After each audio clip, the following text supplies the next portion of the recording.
What's up sa inyo mga tropa? Nandito tayo sa ating Tiki Man channel kung saan tinitikman natin yung iba't ibang uri ng alak na gusto nating tikman. Pero sa ngayon mga tropa, mag-unboxing video muna tayo. Dahil merong nirelease si Crazy Carabao, alam naman natin na meron tayong ginawa na series kung saan tinikman ko yung iba't ibang klase na craft beer neto ni Crazy Carabao. Kaya naman, mahilig din ako sa mga cup or sa mga sombrero at eto bumili tayo. Sa pagkakaalam ko, no, limited edition lang to at ilan pa lang yung nakakabili nito.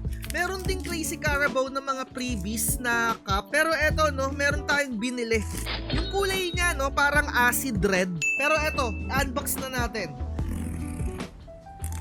Mura lang naman siya, parang around 500 ko lang siya nabili. Ilalagay ko na lang yung pinaka-link niya sa description. Ang bilis lang din niyang na-deliver mga tropa. Parang isang araw lang or parang wala pa. Inagabihan ko siya in order. Tapos mga bandang hapon, meron na siya. Dumating na siya. Ayan o, Crazy Carabao Cup. Mahilig ako sa mga cup mga tropa. Kaya talagang hindi na ako nag-atubili pa.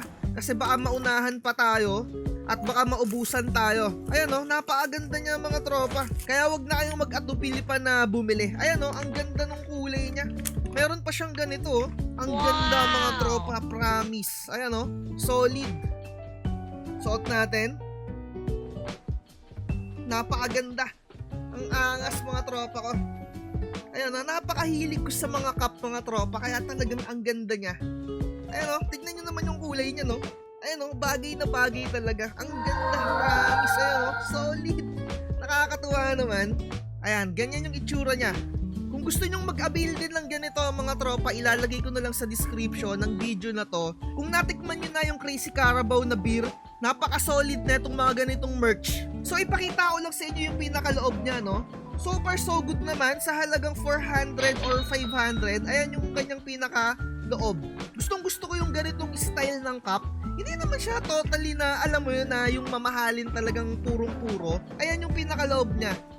Sa halagang 400 or 500, nako, ano pang ini-expect mo? Pero para sa akin, ang ganda na nito, no? Bilang merch ng Crazy Carabao. Ayan, napakaganda, napakaangas. So, gusto ko lang talagang ipakita sa inyo etong unboxing natin, etong Crazy Carabao na cup. Ayan, dito na natin tapusin yung content natin na to. Kung tutuusin, mas gusto ko yung mga ganitong cup kesa doon sa mga nai-issue na alam nyo yung no, para sa akin, may mas value pa to eh.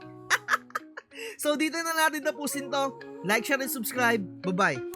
Sabay-sabay tara, tikman natin sa bawat shadow sa hanggat sa kaya natin. Mga bote at baso, puno ng alak. Walang susuko, basta't lahat malakas. Tikman natin lahat yan, hanggang sa magdilim na di pa rin bitawan. Sige